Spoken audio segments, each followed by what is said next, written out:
সকলোকে স্বাগতম জনাইছো জানুৱাহক ইউটিউব চেনেলৰ এটা নতুন ভিডিঅ'লে।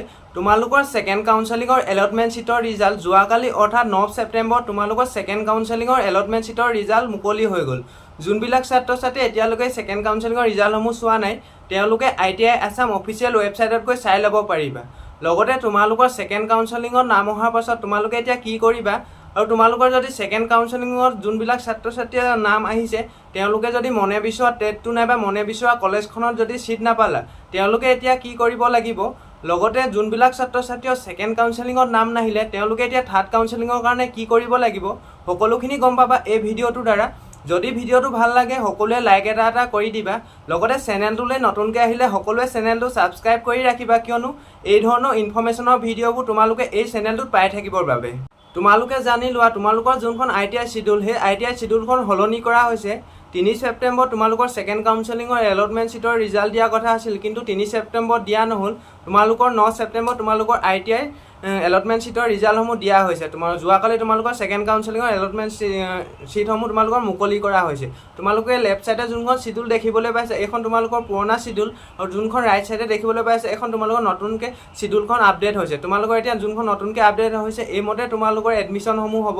তোমালোকে দেখিবলৈ পাইছে 9 ছেপ্টেম্বৰ তোমালোকৰ সেকেন্ড কাউন্সেলিংৰ এলটমেন্ট সিটৰ ৰিজাল্টসমূহ মুকলি হৈছে, আৰু তোমালোকে দেখিবলৈ পাইছা 10 ছেপ্টেম্বৰ আৰু 11 ছেপ্টেম্বৰ মানে যোনবিলাক ছাত্ৰ-ছাত্ৰীয়ে সেকেন্ড কাউন্সেলিংত সিটসমূহ পালে সেই সেকেন্ড কাউন্সেলিংৰ সিটসমূহ পোৱা ছাত্ৰ-ছাত্ৰীয়ে সকলে 10 ছেপ্টেম্বৰ আৰু 11 ছেপ্টেম্বৰত গৈ এডমিশ্যনসমূহ ল'ব লাগিব। মানে যোনখন ITIত পাইছে সেই ITIত গৈ তোমালোকে এডমিশ্যনসমূহ ল'ব লাগিব। যোনখন এলটমেন্ট সিটৰ লেটাৰ সেইখন লৈ পিনে তোমালোকে যাব লাগিব। তোমালোকৰ সকলোবোৰ ডকুমেণ্টছ লৈ তোমালোকে 10 ছেপ্টেম্বৰ আৰু 11 ছেপ্টেম্বৰ তোমালোকে সেই ITI এখন যোনখন ইনষ্টিটিউটৰ নাম আহিছে সেই সিট পাইছে সেইখনত গৈ এডমিশ্যনসমূহ ল'ব লাগিব।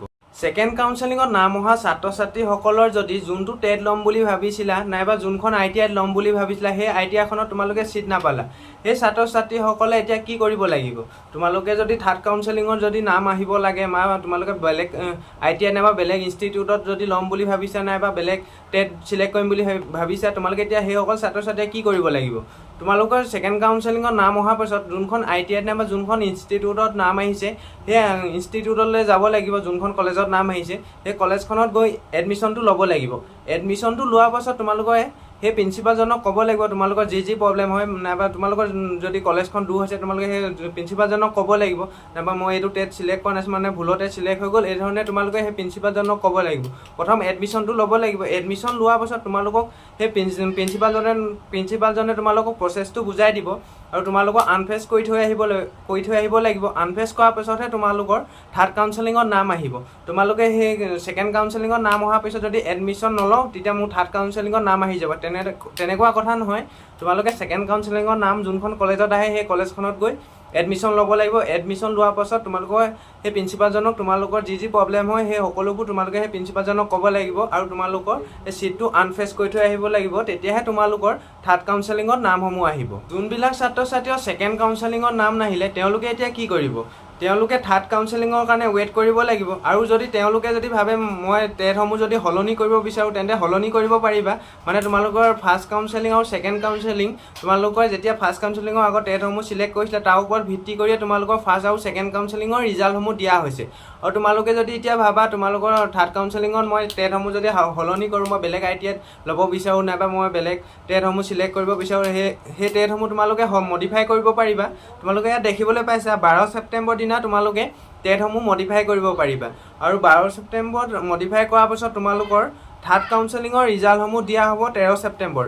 তোমালোকে 12 ছেপ্টেম্বৰত তোমালোকে টেটসমূহ সলনি কৰাৰ পিছত তোমালোকৰ 13 ছেপ্টেম্বৰত তোমালোকৰ থাৰ্ড কাউন্সেলিংৰ এলটমেন্ট সিটৰ ৰিজাল্ট দিয়া হ'ব। তোমালোকৰ যোনখন পুৰণা শিডিউল আছিলে সেইখনৰ মতে নহ'ব, তোমালোকৰ নতুনকৈ যোনখন শিডিউল আহিছিলে সেইখনৰ মতে হ'ব।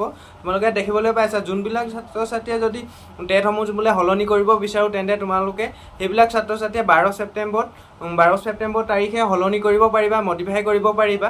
আৰু 12 ছেপ্টেম্বৰত তেতিয়া টেটসমূহ সলনি কৰাৰ পাছত তোমালোকে 13 ছেপ্টেম্বৰত তোমালোকৰ থাৰ্ড কাউন্সেলিংৰ এলটমেন্ট সিটৰ ৰিজাল্টসমূহ দিয়া হ'ব।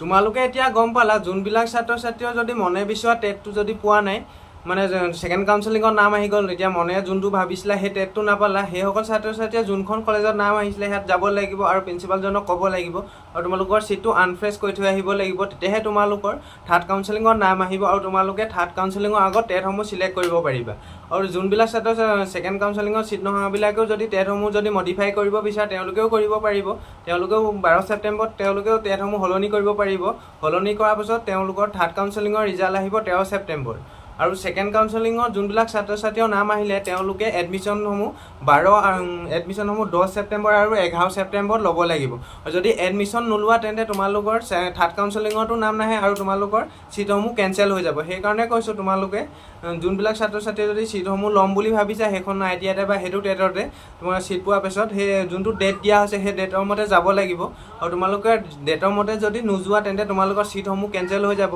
আৰু তোমালোকে যদি সিট যোনটো টেট ল'ম বুলি সেই টেটটো নাপালেও তোমালোকে সেই কলেজখনত গৈ তোমালোকৰ প্ৰিন্সিপাল এডমিশনটো লোৱাৰ পিছত তোমালোকে আনফেছ কৰি থৈ আহিব লাগিব তেতিয়াহে তোমালোকৰ থাৰ্ড কাউন্সেলিঙৰ নাম আহিব আৰু আজিৰ ভিডিঅ'টো ইমানে যদি কিবা বুজি নাই পোৱা তেন্তে কমেন্ট কৰিবা মই যিমান পাৰো তোমালোকক হেল্প কৰিবলৈ চেষ্টা কৰিম আৰু তোমালোকৰ যদি টেটসমূহ যোনবিলাক ছাত্ৰ ছাত্ৰীয়ে সেকেন্ড কাউন্সেলিঙত নাম নাহিলে তেওঁলোকে 12 ছেপ্টেম্বৰত তেওঁলোকৰ টেটসমূহ মডিফাই কৰিব পাৰিব মডিফাই কৰাৰ পিছত তোমালোকে থাৰ্ড কাউন্সেলিঙৰ ৰিজাল্ট আহিব 13 ছেপ্টেম্বৰত থাৰ্ড কাউন্সেলিঙৰ ৰিজাল্ট আহিব তোমালোকৰ যদি কিবা বুজি নাই পোৱা বা কনফিউজ লাগি আছে তেনে কমেন্ট কৰিবা মই তোমালোকক যিমান পাৰো হেল্প কৰিবলৈ চেষ্টা কৰিম আৰু যদি ভিডিঅ'টো ভাল লাগিলে সকলোৱে লাইক এটা কৰি দিবা লগতে চেনেলটোলৈ যদি নতুনকৈ আহিছা তেন্তে চেনেলটো সাবস্ক্ৰাইব কৰি ৰাখিবা কিয়নো এই ধৰণৰ ইনফৰমেশনৰ ভিডিঅ'বোৰ তোমালোকে এই চেনেলটোত পাই থাকিবৰ বাবে